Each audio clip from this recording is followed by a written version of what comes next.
رضی اللہ تعالی عنہ کی مرویات سے ہے کہ اللہ تعالیٰ جل شانہ جس کی بہتری کا ارادہ کرتا ہے اس کو دین میں سمجھ عطا کر دیتا ہے، اس کو دین میں فقاہت نصیب کر دیتا ہے۔ دولت کا کثرت سے مل جانا یا نہ ملنا یہ کوئی بات نہیں ہے۔ دولت اللہ انہیں بھی دیتا ہے جن پہ راضی ہوتا ہے، اور انہیں بھی دیتا ہے جن پہ ناراض ہوتا ہے۔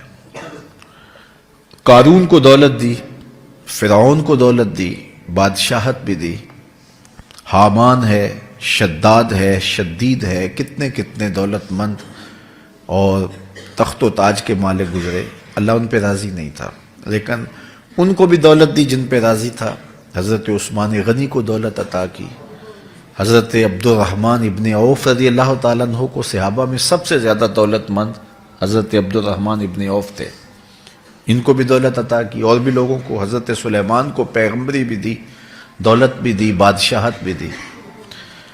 تو دولت وہ اسے بھی دیتا ہے جس پہ راضی ہوتا ہے، اور دولت اسے بھی دیتا ہے جس سے راضی نہیں بھی ہوتا، لیکن فقاہت فی الدین، دین کی سمجھ صرف اسے دیتا ہے جس پہ راضی ہوتا ہے۔ تو جس کو دین کا فہم دے دیا گیا، دین کی سمجھ دے دی گئی، اللہ تعالیٰ اس پہ راضی ہے۔ جس کی بھلائی چاہتا ہے، جس کی بہتری چاہتا ہے، اس کو اللہ تعالیٰ جل شانہ دولت دین دے دیتا ہے اور دین کی سمجھ عطا کر دیتا ہے۔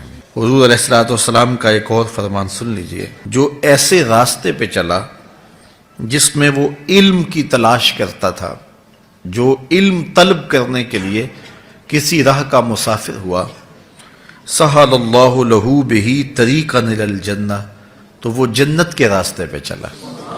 جتنے قدم اٹھاتا ہے وہ جنت کی طرف قریب ہوتا چلا جاتا ہے۔ تو راہ علم کے سفر میں اللہ نے اتنی برکتیں رکھی ہیں۔ حضرت سلیمان علیہ السلام کو اللہ نے اختیار دیا، یا دولت لے لو، یا بادشاہت لے لو، یا پھر علم لے لو۔ ان تین چیزوں میں اللہ نے ان کو ایک چیز اختیار کرنے کا اختیار دیا، یا دولت لے لو، یا بادشاہت لے لو، یا علم لے لو۔ انہوں نے کہا مالک مجھے علم دے دے۔ کہا اچھا تو نے علم کو اختیار کیا، دولت اور بادشاہت اس کے صدقے دے دی۔ ایک زمانے میں ایک ملک نے دوسرے ملک پر قبضہ کر لیا، تو جو بادشاہ وقت تھا اس کو گرفتار کر لیا۔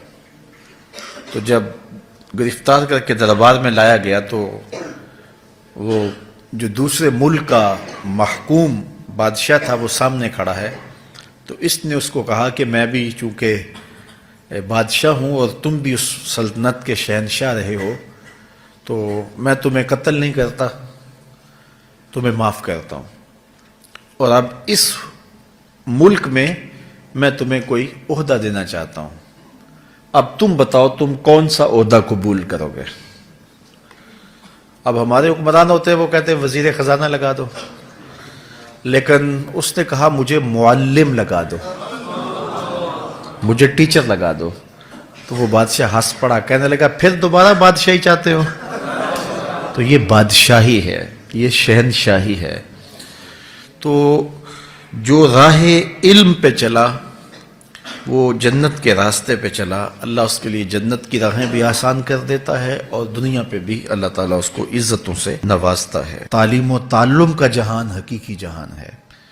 تو باقاعدہ 8 سال کا کورس کرے یہ تو ہر شخص کے لیے ممکن نہیں ہے، لیکن سب کے اوپر لازم ہے کہ وہ ضروریات دین سیکھے۔ ان میں نماز، روزہ، حج، زکوٰۃ، اگر کاروبار کرتا ہے تو کاروبار کے مسائل، اسی طرح جو ہے وہ کفر، اسلام، بنیادی عقائد، یہ وہ چیزیں ہیں جو ہر ایک شخص کے اوپر جو ہے وہ سیکھنی واجب ہیں اور ضروری ہیں۔ تو ان کو